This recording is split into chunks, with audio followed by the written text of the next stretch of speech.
Wow, what a final match. A big congratulations to India.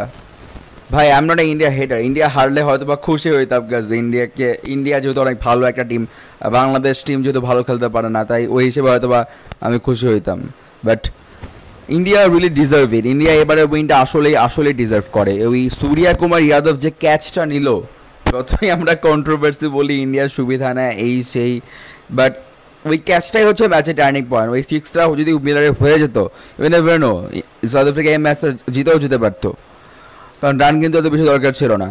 আর আমি just বুঝলাম না Henrique ক্লাসেনের আউটের পরে সাউথ আফ্রিকা এত চোখ কেন করলো। আমার মনে হয় চোখও করে নাই আসলে। সাউথ আফ্রিকা এখানে ট্যাকটিক্যাল ডিসিশনটা ভুল ছিল, ওদের টিম সিলেকশনে ভুল ছিল, ওরা অলরাউন্ডারের উপর ডিপেন্ড করছে। বাট মার্কো উইলিয়ামসন ভাই কখনোই একটা প্রপার অলরাউন্ডার আমাকে মনে হয় নাই। হি ইজ আ বলার, বাট কি ব্যাটিং করলো ওইখানে, ম্যাচে ওরা হেরে গেছে। যখনই হেনরিক ক্লাসেন আউট হয়ে গেল তখনই ম্যাচটা সাউথ আফ্রিকা আস্তে আস্তে হেরে গেল।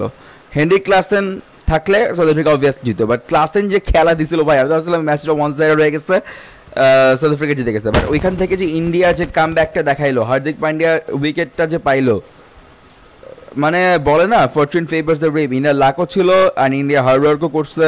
So India will deserve it, ওরা উইনটা ডিজার্ভ করে। অনেকদিন পর ইন্ডিয়া ওয়ার্ল্ড কাপ ট্রফি জিতলো, সো কংগ্রেচুলেশনস টু ইন্ডিয়া। আর সাউথ আফ্রিকা যে 176 রান চেস করতে পারলো না, সাউথ আফ্রিকার খেলা দেখে আজকে লিটারালি মনে হয়েছে যে সাউথ আফ্রিকা বাংলাদেশ হয়ে গেছে।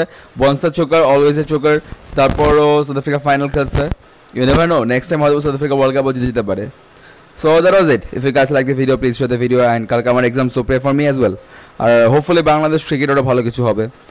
বাংলাদেশ ক্রিকেটের আপডেট নিয়ে আমি আর কিছু ভিডিও নিয়ে আসবো রিসেন্টলি, মানে খুব শীঘ্রই আর কি, সুন।